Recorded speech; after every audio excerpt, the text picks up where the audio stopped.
إن الحمد لله نحمده ونستعينه ونستغفره ونعوذ بالله من شرور أنفسنا ومن سيئات أعمالنا من يهده الله فلا مضل له ومن يضلله فلا هادي له قال الله تبارك وتعالى في مقامه المجيد والفرقان الحميد أعوذ بالله من الشيطان الرجيم بسم الله الرحمن الرحيم فاصدع بما تؤمر اللهم صل على محمد وعلى آل محمد كما صليت على إبراهيم وعلى آل إبراهيم إنك حميد مجيد اللهم بارك على محمد وعلى آل محمد كما باركت على إبراهيم وعلى آل إبراهيم إنك حميد مجيد۔ معزز دوستو، آج 30 دسمبر 2022 اور جمعۃ المبارک کا عظیم دن ہے۔ 2022 شمسی سال کا آخری جمعۃ المبارک ہے، اور میں نے آپ کی خدمت میں جس شخصیت کے متعلق، ان کی صفات کے متعلق کچھ باتیں عرض کرنی ہیں، وہ ہے مفتی اعظم ہند مولانا مفتی کفایت اللہ دہلوی رحمہ اللہ۔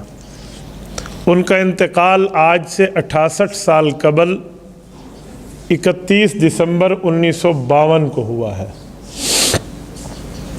تو میرے دوستو،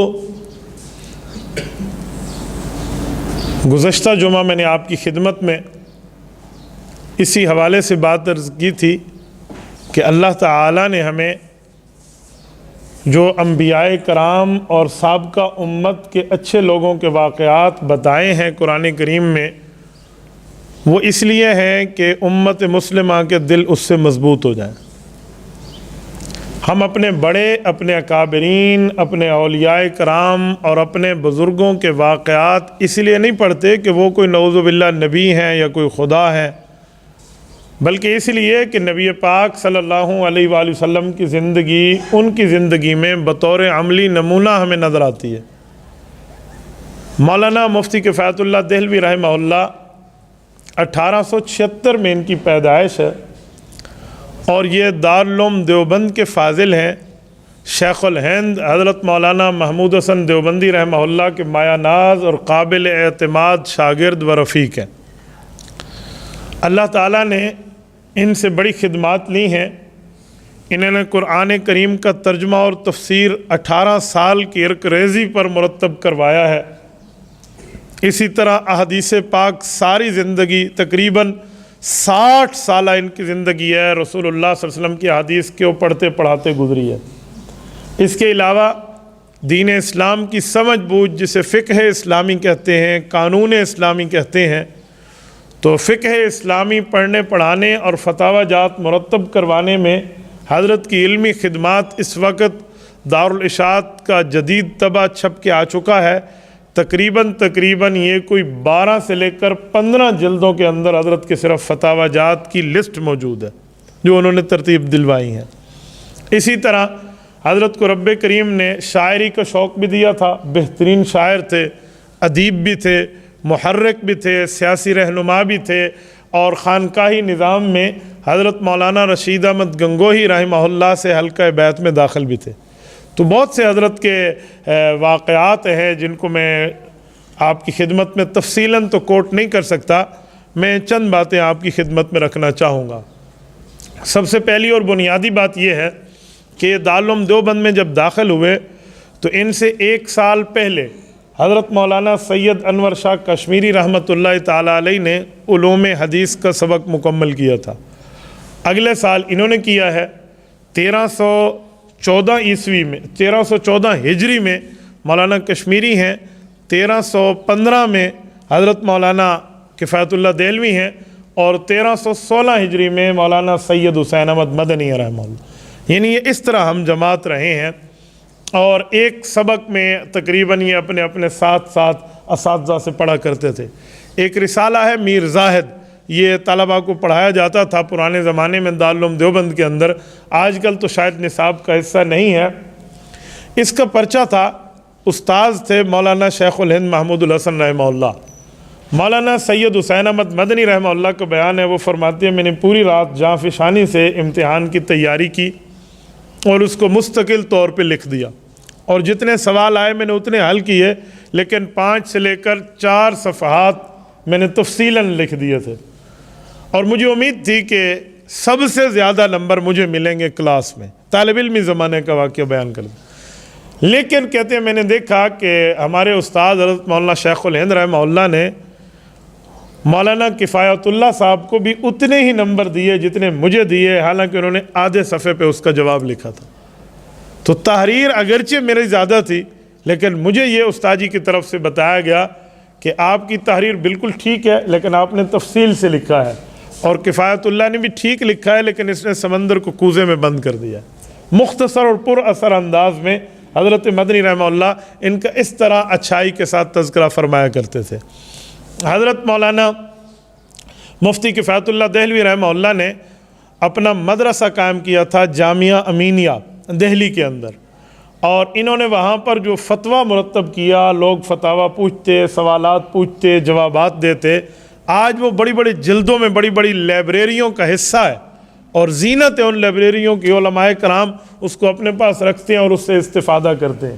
حضرت مولانا نے مفتی کفایت اللہ دہلوی رحمہ اللہ نے جب یہ دیکھا کہ اس وقت مرزا قادیانی کا فتنہ جو انکار ختم نبوت کا تھا، اور ہماری اس گزشتہ صدی کا بہت بڑا فتنہ ہے مرزا قادیانی، اس کا فتنہ سر چاڑ کے بول رہا ہے، تو حضرت نے اس کے لیے زبانی بات تو کی، لیکن تحریری ایک رسالہ جاری فرمایا جس کا نام البرہان تھا۔ البرہان یہ وہ رسالہ ہے جو مولانا مفتی کفایت اللہ دہلوی رحمۃ اللہ علیہ نے عوام الناس کو عقیدہ ختم نبوت کے دلائل سمجھانے کے لیے جاری فرمایا تھا۔ اس کے ساتھ ساتھ اللہ تعالیٰ نے ان کو بڑی بصیرت عطا فرمائی تھی، یہ ہر مسئلے پر جو بات کرتے تھے تو دلیل سے کرتے، اور اتنی ذکاوت اور ذہانت سے کرتے کہ بڑے بڑے ان سے ماہرین بھی متاثر ہوئے نہ رہ سکتے تھے۔ شیخ الہند ان کے استاذ محترم ہیں۔ حضرت شیخ الہند رحمہ اللہ کو جو بڑے بڑے سیاسی زعماء کے ساتھ، مثلا مسٹر گاندھی وغیرہ، یہ اتنے لیول کے جو اس وقت کے کانگریس کے بڑے تھے، ان سے گفتگو کرنا ہوتی تو اپنے شاگرد کو بلانے کے لیے کہتے کہ ہمارا کفایت بلاؤ، وہ کہاں ہے، ہم اس کو ساتھ بٹھا کر بات کریں گے، تو یہ بھی ساتھ بیٹھ کر استاد کی معاونت فرماتے۔ ایک مرتبہ حضرت مولانا شیخ الہند رحمہ اللہ سے ان کے ایک اس شاگرد نے پوچھا جو ان کے بہت قریبی تھے، انہوں نے کہا حضرت مفتی کفایت اللہ عالم تو زبردست ہے، ٹھیک ہے ذہین بھی ہے، لیکن مجھے یہ بتائیں اس نے آپ کے ساتھ مل کے وہ جیل تو نہیں کاٹی جس کو مالٹا کی قید و بند کہتے ہیں، جس میں آپ اتنا عرصہ گرفتار رہے اور آپ پر ظلم و تشدد ہوا، تو یہ ان جو ہے نا کیا کہتے ہیں قربانیوں میں آپ کے ساتھ نہیں تھے، لیکن اس کے باوجود بھی آپ ان کو اتنا قریب بٹھاتے ہیں، ان کی عزت کرتے ہیں، تو یہ سیاست میں کیا اتنا تجربہ رکھتے ہیں؟ تو حضرت شیخ الہند نے ایک تاریخی جملہ فرمایا تھا، فرمایا یہ صرف سیاست دان نہیں ہے، یہ سیاست دان ساز بھی ہے، یعنی اس سے سیاست دان آ کر اسلامی سیاست کا سبق بھی پڑھتے ہیں۔ یعنی اس انداز میں ان کو اللہ تعالیٰ نے ایک رتبہ اور مقام عطا فرمایا۔ ان کے ایک شاگرد ہیں حضرت مولانا احمد سعید دہلوی رحمہ اللہ، ان کا نام صاحبان الہند تھا کہ پورے ہند میں ان کا طوطی بولتا تھا، پورا ہند، یعنی اس وقت متحدہ ہندوستان تھا، راس کماری یہ انڈیا کا بالکل آخری بارڈر ہے، وہاں سے لے کر ہمارے چترال کی فلک بوس چوٹیوں تک یہ پورا بر صغیر کہلاتا تھا، اور یہ متحدہ ہندوستان تھا۔ تو مولانا احمد سعید دہلوی رحمہ اللہ صاحبان الہند کہ اتنے بیانات کے لیے لوگ ان کو بلاتے کہ ایک ایک دن میں بھی 3 جگہ حاضری ہونے ان کا اتفاق ہو جایا کرتا تھا، تو یہ ان کے شاگرد تھے۔ ان کے ذمے مولانا مفتی کفایت اللہ دہلوی رحمہ اللہ نے لگایا کہ آپ میری معاونت کریں، اس کے ساتھ کچھ اور حضرات بھی ساتھ رکھا کہ ہم قرآن کریم کا ترجمہ اور تفسیر لکھنا چاہتے ہیں۔ تو یہ ایک بہت بڑی جو ہے نا کیا کہتے ہیں دین کی خدمت تھی، اور بڑا ایک مقدس کام تھا۔ تو 18 سال کی جاں فشانی کام کیا ان نے، دن رات اس میں ایک کیے، ہر آیت کا شان نزول ڈھونڈا، احادیث پاک میں اس کا مطلب تلاش کیا، صحابہ کرام اور اہل بیت عظام نے اس کے متعلق کیا تفسیریں رسول اللہ صلی اللہ علیہ وسلم سے یاد کی، ان آیات کا مطلب، ان کی تفسیر، تشریح، وضاحت، ایکسپلینیشن، اس پر کوئی objection تو اس کا آنسر، کوئی اشکال تو اس کا جواب، یعنی اس طرح پوری تفسیر مرتب کی ہے۔ آج وہ 6 جلدوں میں پوری تفسیر ملتی ہے جس کا نام ہے کشف الرحمن فی ترجمۃ القرآن. یہ حضرت مولانا مفتی کفایت اللہ دہلوی رحمۃ اللہ علیہ کی ہے. شاید اور کسی کے پاس یہاں نہ ہو، آج کل نایاب ہے. میں نے الحمدللہ اس کو بڑے عرصے سے اپنے پاس خرید کے رکھا ہے. یہ مولانا احمد سعید دہلوی رحمہ اللہ نے تحریر فرمایا، اور بہت بڑی مزے کی بات ہے کہ اس پر اس وقت کے تمام جملہ جید علماء کرام جو تھے انہوں نے تائیدی اور تصدیقی دستخط فرمائے تھے. اور یہ وہ تفسیر ہے جس میں اندر شرح بسط کے ساتھ ایک ایک مسئلے کو بیان کیا گیا ہے. شاید اتنا تفصیل سے علماء دیوبند کی موجودہ جتنی ماقبل تفسیریں منظر عام پہ آئی ہیں، عقیدہ حیات النبی کو اتنی تفصیل سے انہوں نے لکھا ہے نا، ایسے شاید باقی تفصیل مجھے نہیں ملتی، ورنہ عقیدہ تو سب کا ہے حیات انبیاء کرام کے بارے میں. انہوں نے سورت نمبر 3 سورت آل عمران آیت نمبر 169 170 وَلَا تَحْسَبَنَّ الَّذِينَ قُتِلُوا فِي سَبِيلِ اللَّهِ أَمْوَاتًا بَلْ أَحْيَاءٌ عِنْدَ رَبِّهِمْ يُرْزَقُونَ فَرِحِينَ بِمَا آتَاهُمُ اللَّهُ مِنْ فَضْلِهِ وَيَسْتَبْشِرُونَ.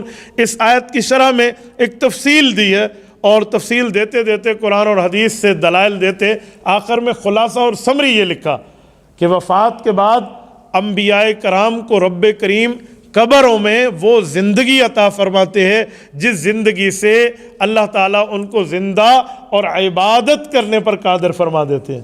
اور وہ اپنی قبر میں انبیاء کرام وفات کے بعد نماز پڑھتے ہیں. اور رسالت مآب علیہ السلام ہمارے پاک پیغمبر صلی اللہ علیہ وسلم کے لکھا کہ ہمارے نبی پاک علیہ السلام کی زندگی اتنی قوی ہے، اتنی مضبوط ہے قبر مبارک کی زندگی، جس کی وجہ سے 2 کام ہو گئے. نمبر 1، رسالت مآب علیہ السلام کے مال کا کوئی وارث قرار نہیں پایا، حضور پاک علیہ السلام کے مال کی وراثت نہیں چلی.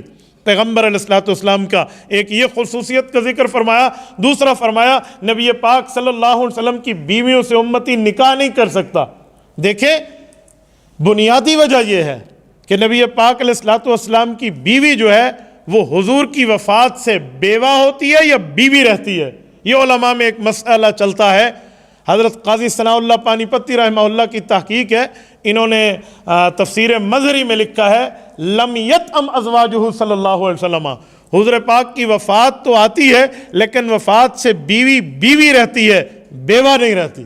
اسی وجہ سے کہ کسی کی شوہر کی وفات کے بعد اس کی بیوہ سے نکاح ہوتا ہے، کسی کی شوہر کی بیوی سے نکاح نہیں ہوتا. تو پیغمبر علیہ السلام کی بیوی وفات کے بعد بھی پیغمبر کی بیوی ہے، اس لیے اس سے امتی کا نکاح نہیں ہوتا.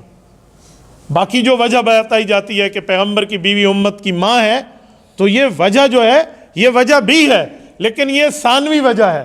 اصلی وجہ یہ ہے کہ نبی پاک کی حیات مبارکہ اتنی مضبوط ہے.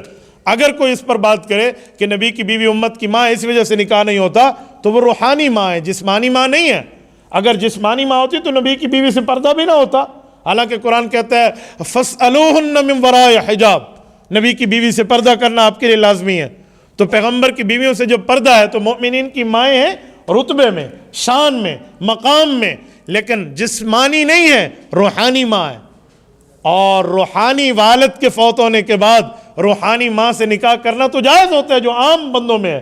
مثلا والد تو اپنا والد ہے، لیکن استاذ بھی تو باپ کی جگہ ہے. استاذ کو روحانی ابا کہتے ہیں، شیخ اور پیر طریقت کو روحانی ابا کہتے ہیں. تو شیخ کی وفات کے بعد اس کی بیوی سے نکاح کرنا جائز ہے. اس طرح استاذ کی وفات کے بعد اس کی بیوی سے نکاح کرنا جائز ہے. تو پیغمبر علیہ السلام کی بیوی روحانی ماں ضرور ہے، لیکن اس سے نکاح نہ کرنے کی بنیادی وجہ یہ ہے کہ رسالت مآب کا نکاح ان کی وفات کے بعد بھی اپنی بیویوں سے قائم ہے. تو اس طرح کی تفصیل. اور پھر آگے کہ قبر مبارک پہ کوئی جا کر حضور پاک کو سلام کرے، آقا نامدار سنتے ہیں اور اس کا جواب بھی عطا فرماتے ہیں. اللہ خوش قسمت ہم سب کو بنائے کہ ہم سلام کر کے رسول اللہ سے قبر سے جواب بھی حاصل کر سکیں. بڑی وہ کہتے ہیں نا، یہ بڑے نصیبوں کی بات ہے، یہ بڑے کرم کے ہیں فیصلے، یہ بڑے نصیبوں کی بات ہے. تو اللہ تعالی ہم سب کو عطا فرمائے. یہ تفصیل آپ کو حضرت مولانا مفتی کفایت اللہ دہلوی کی تفسیر کشف الرحمن میں نظر آئے گی. اس طرح انہوں نے اس پر تفصیلاً کلام کیا ہے. اور اس پر حضرت مولانا سید حسین احمد مدنی رحمہ اللہ نے تصدیقی دستخط کیے تھے. شیخ الحدیث مولانا محمد زکریا کاندلوی رحمہ اللہ، جن کی حدیث پاک کی اردو کی کتاب فضائل اعمال ہم پڑھتے ہیں، اپنے گھروں میں رکھتے ہیں، مساجد میں ان کو پڑھایا سنایا جاتا ہے. تو یہ حدیث کی کتاب لکھنے والے مولانا زکریا نے بھی اس پر تصدیقی دستخط کیے ہیں. اور اسی طرح حضرت مولانا مفتی مہدی حسن شاہجہان پوری رحمہ اللہ، اور اسی طرح حضرت مولانا قاری محمد طیب قاسمی رحمہ اللہ، حضرت مولانا اعزاز علی امروہی رحمہ اللہ، ان تمام اجلہ اکابرین جو علمی آسمان ہیں انہوں نے اس پر تصدیقی دستخط کیے تھے۔ یہ مولانا مفتی کفایت اللہ دہلوی کا ایک کارنامہ ہے۔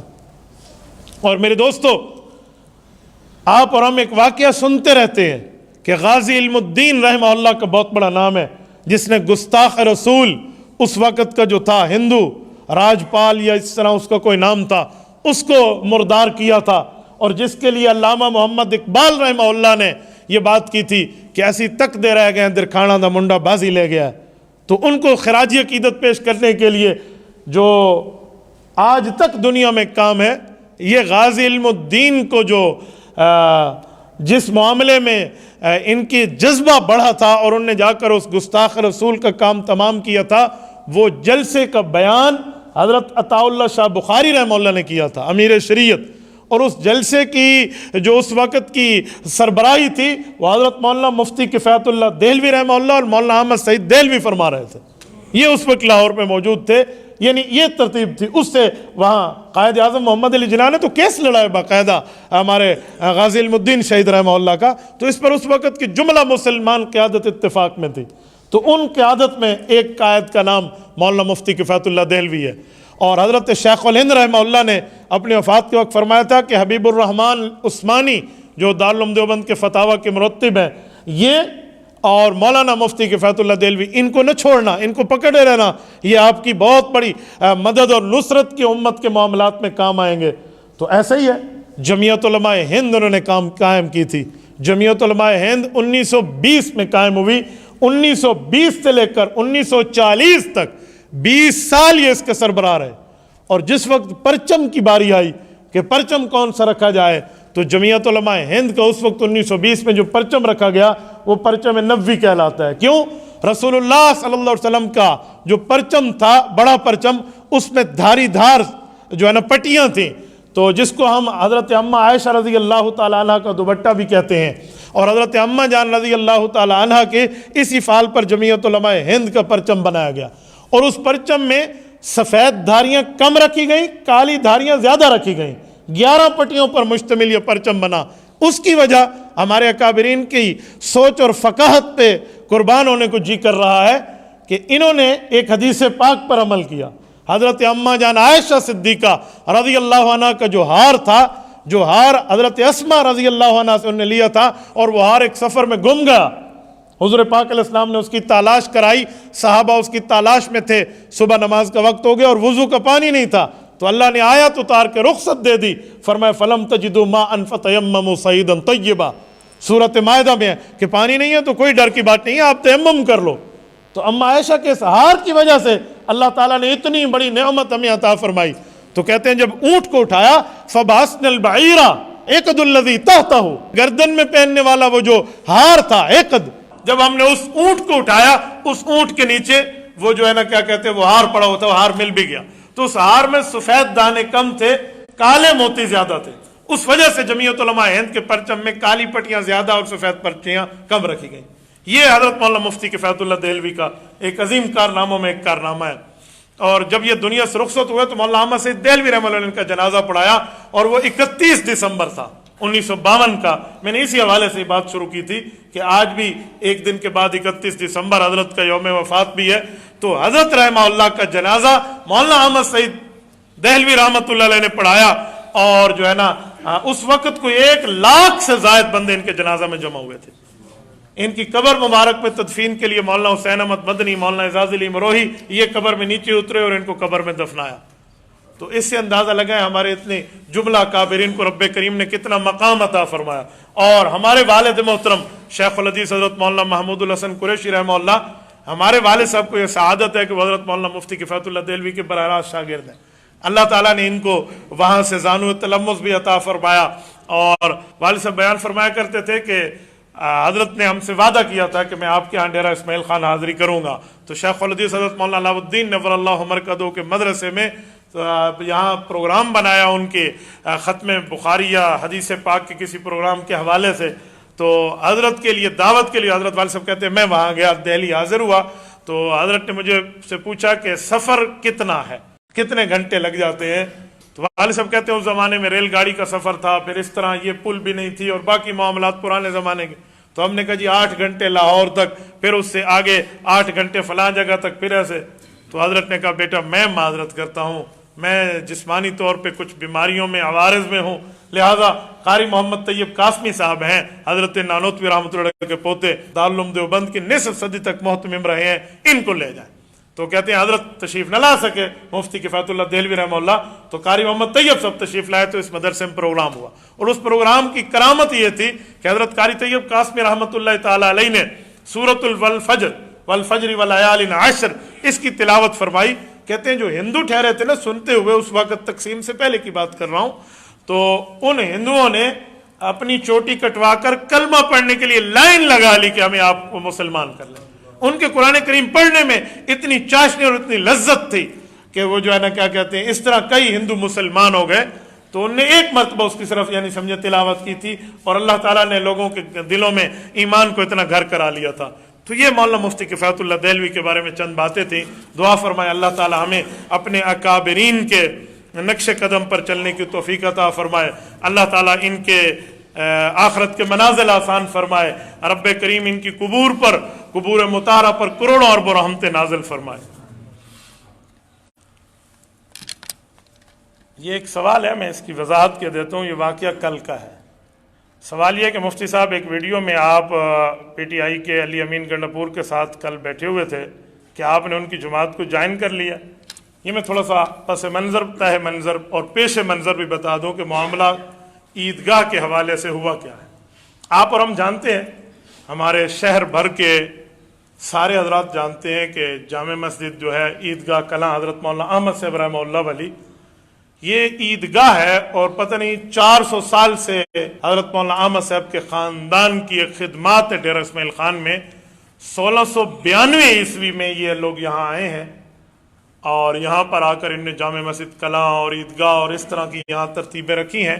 تو عیدگاہ تو آل اسلام کی ہے، یہ کوئی سرکاری زمین نہیں ہے. یہ مولانا احمد شعیب صاحب دامت برکاتہم العالیہ نے کل واضح فرمایا ہے کہ ہمارے اکابرین کی ہے، اس کو سرکاری زمین نہ سمجھا جائے. اس پر پھر کچھ اشکال ہوا. پرسوں ضلع بھر کے علماء وہاں اکٹھے ہوئے ہنگامی طور پہ کہ اس پر بتایا یہ گیا کہ جو ڈی اے خان کی بلدیہ ہے میونسپل کمیٹی، یہ وہاں پر تعمیرات کر رہے ہیں اور پتہ نہیں پارک بنانا چاہتے ہیں اور وہاں کی زمین پہ کوئی قبضہ، اس طرح کی بات جب سامنے آئی تو ایک خطرناک سچویشن بن گئی. تو سارے علماء کرام پرسورات ہنگامی طور پہ وہاں اکٹھے ہوئے اور کل اس پر ہنگامی پریس کانفرنس ہوئی. آج ہم نے پورے ضلع میں اس پر یوم احتجاج جمعے میں بات کرنی تھی، لیکن رات ایک معاملہ ہوا اور وہ معاملہ کچھ نہ کچھ حل کی شکل میں نکلا جا رہا ہے. وہ معاملہ یہ ہے کہ جب یہ بات سامنے آئی تو اس وقت بلدیہ نے کہہ دیا اجی ایسا تو کوئی مسئلہ نہیں ہے. تو ہم نے کہا یہ بنا کون رہا ہے؟ کسی کی آپ ملکیت میں جائیں اور اس سے بغیر پوچھے آپ وہاں تعمیرات شروع کر دیں، وہ خالہ جی کے گھر کی بات تو نہیں ہے. پورے ضلع کے علماء اس پہ اکٹھے تھے، نہ اس پر کوئی سیاسی بات تھی، نہ اس پر کوئی اور مسئلہ تھا. تو اس کو کسی اور رنگ میں لے جایا گیا، جیسے اوقاف کی زمینیں بکتی جا رہی ہیں. آپ دیکھیں نا، یہ جو وہ جو ہندو تھے جیسا لوٹا ڈاکٹر صاحب، ان کے ہسپتال کو انہیں بیچ نہیں دیا. اس طرح مختلف معاملات میں اوقاف کی زمینیں بکتی تھی، تو اوقاف کا نام لگا کر وہاں کے چند لوگوں نے کوئی جو ہے نا اس کو ایک خطرناک سچویشن کریٹ کی. تو بہرحال کل جو ہمارے ضلع کے، اب میں سابقہ کہوں موجودہ کو پتہ نہیں ان کا استعفیٰ ہے یا نہیں ہے، علی امین صاحب جو یہاں کے تحریک انصاف کے ایم این اے ہیں، وہ خود آئے ہمارے ہاں آئے. جب ایک بندہ ہمارے ہاں چل کے آئے تو ہمارا مہمان ہے، ہم نے اس کو بٹھایا، بلکہ ان کی عزت احترام کی اور پوچھا کہ معاملہ کیا ہے. تو نے کہا جی ہم تو یہاں کوئی پارک نہیں بنا رہے. پھر انہوں نے وضاحت دی کہ یہاں کوئی پارک نہیں ہے، یہ تو بھئی میں چاہ رہا تھا اس کو ایسے سیٹنگ کر لیں ایسے. تو ہم نے ان کو شرعی طور پہ رہنمائی کی کہ اس کی جو سیٹنگ سرکاری طور پہ کی جا رہی ہے یوں نہیں ہوگی، اس میں صفیں عید کی بنتی ہیں تو درمیان میں فوارہ آئے فلاں آئے تو اس میں صفوں کی کوئی تبدیلی ہو جاتی ہے اور یہ ہو سکتا ہے فلاں. تو جو باتیں ہم نے اسے بتائی ہیں اس نے شرعی طور پہ کھلے دل پر یہ بات مانی ہے. تو یہ تو معاملہ بڑا خطرناک سچویشن اختیار کرتا. علی امین گنڈاپور کی وضاحت کے بعد معاملہ ٹھیک ہو گیا. تو یہ بات ہے، شاید اس طرح کی کل کسی نے کوئی ویڈیو دیکھ لی ہو. باقی یہ کہ میں اس سیاسی جماعت کو جوائن کروں گا، آذن اللہ منہ، ایسی کوئی بات نہیں ہے. اللہ تعالیٰ محفوظ رکھے. میرا ان سے نظریاتی اختلاف ہے، سیاسی اختلاف بعد میں ہے. یہ علی امین کی تو بات نہیں ہے، ہمارے ڈی اے خان کے ہیں، ان کا کوئی پرابلم نہیں ہے، میں ان کی جماعت کے چیئرمین سے ڈائریکٹ اختلاف کر چکا ہوں، ایسا الزام آپ میرے اوپر نہیں لگا سکتے۔ خدا را آپ معاملے کو دیکھیں، میرے والد محترم رحمہ اللہ کا، ہمارے دادا جان رحمہ اللہ کا ایک کردار ہے، مولانا سہارنپوری رحمہ اللہ کے ساتھ ہمارے دادا جان حضرت مولانا عبد الخالق قریشی کا کردار کون فراموش کر سکتا ہے؟ ہمارے والد محترم حضرت امیر شریعت سید عطا اللہ شاہ بخاری رحمۃ اللہ علیہ کے ساتھیوں میں رہے ہیں، یہاں صوبہ سرحد میں مجلس احرار اسلام کو انہوں نے سنبھالا، اور ہمارے والد صاحب حضرت مولانا مفتی محمود رحمۃ اللہ علیہ کے ساتھ ان کی ایک زندگی گزری، حضرت مولانا غلام محمد ہزاروی اور جملہ کابرین یہاں تشریف لاتے رہے۔ تو ایسا کچھ بھی نہیں ہے، میں اہل حق سے ہٹ کے کسی اس جماعت کی نمائندگی پہ کبھی نہیں جاؤں گا جن پر یہودیت کی ایجنٹ ہونے کا یا قادیانیت نوازی کا الزام ہو۔ اللہ تعالیٰ آپ کو رحم محفوظ رکھے۔ جزاکم اللہ تعالی۔ اقول قولی ھذا واستغفر اللہ وآخر دعوانا ان الحمد للہ رب العالمین۔